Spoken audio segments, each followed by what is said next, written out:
Good evening, everyone. Here's another Rapid Rambles where we take a look at anything indie, mod, or retro related with some gameplay and or first impressions.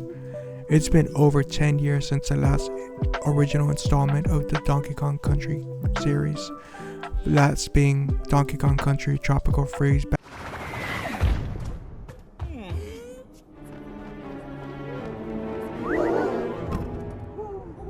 in 2014, with Retro busy putting the finishing touches on Metroid Prime 4 and maybe even working on some DLC down the line, who knows. Have our friends over in Australia to thank for satiating our Donkey Kong Country cravings with a new game called Windswept, which follows Marbles the duck and Checkers the turtle.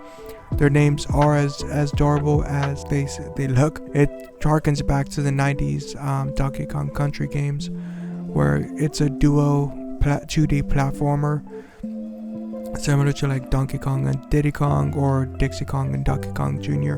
and Donkey Kong Country 3. But this game is just as hard as it is adorable. I struggled with it and I'm only a couple levels in, but it's actually a really good time. So you start off with the duo, whatever, and their movements. I would say that the Duck Marbles is similar to Dixie Kong. She's more nimble in her movements, where like you run and do this. Instead of whipping people with your ponytail, you whip them with your bird feathers, and he's able to float for a couple of seconds before having to land. And the turtle is more of a heavy hitter, such as Donkey Kong Jr. But where their movements shine is in their tandem teamwork, where you can carry each other on your back. And another thing is you can switch between them on a dime.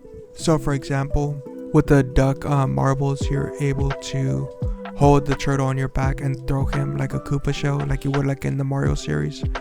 And then as well as one of the more recent levels, like you're able to throw the turtle into the water and use it as a platform. And I won't say this next part, that way you can discover it yourself. It took me like 20 minutes to discover this next movement mechanic, but I'll let you guys handle that. It has to do with the turtle on the show. But going back, so for example, switching them back, if you take control of the turtle and have the duck on your back, you're able to fling. So you'll have the duck on your back, and then you fling the turtle up, and that'll help with your aerial movements and be able to reach higher platforms. The game is challenging, but it is also very rewarding. It's a collectathon. So for example, you have these 5 coins per level that spell out Comet, COMET, very similar to the Kong, KONG, or the 3 bronze coins from the new Super Mario Bros. Series. You have 3 moons, where there's like miniature levels within the levels, and they can range from collecting all the coins within a time limit, or reaching the goal within a time limit, or defeating all the enemies. And apparently they're hard to find, because apparently I skipped 2 of them on this most recent level. I also skipped the letter E by accident. Not that I skipped them, but I missed them more so. So I spelled comped instead of comet. And also the last collectible is a cloud. And then at the end of each level, you have the kind of like the Super Mario Bros. 3 goalpost, where like it can go up and down, and then like it kind of, I think that's where you get the windmill. If you manage to ground pound it hard enough, that'll give you an extra collectible. So that's another. There's a lot of incentives to go backtrack into these levels, and they're like a good length per level, but they're really condensed. So it's gonna take you a good minute. Especially if you're at my player level.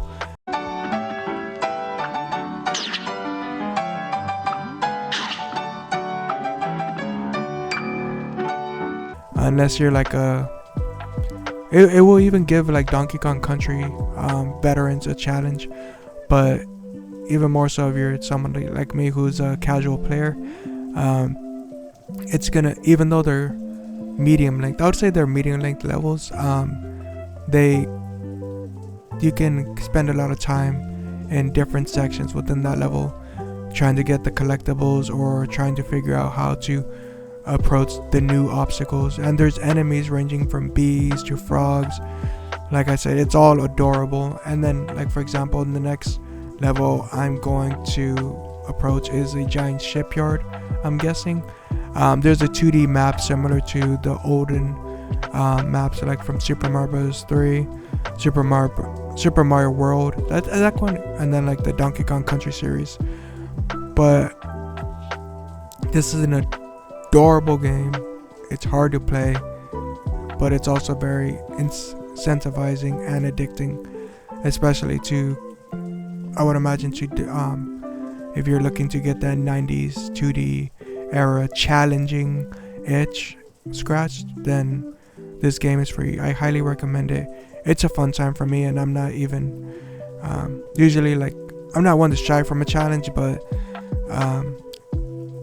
there was one area where it was getting frustrating, but at the same time it's addictive, where, like, you know, you get to that point where, like, you've tried it so many times, fuck it, I'm gonna stay for the long haul until I beat this shit and figure it out. It does have like a, I wouldn't say tutorial level, but it shows you the button mechanics, but not, it'll show you the button presses, but you still kind of have to figure it out on your own, sort of deal. So there are 3 keys, well actually no, 4 keys.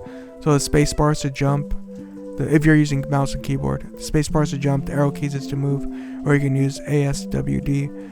Whether you're the duck, you're throwing the turtle, or if you're the turtle, you're throwing the duck in the air. And then C is to switch on command between the duck and the turtle.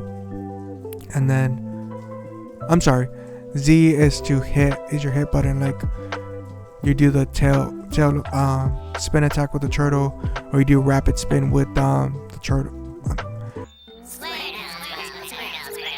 I'm jumbling my words.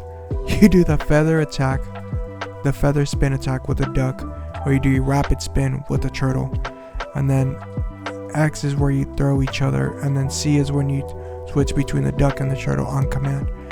But yeah, it's a fun time. It's a very incentive to play and then to replay some of these levels.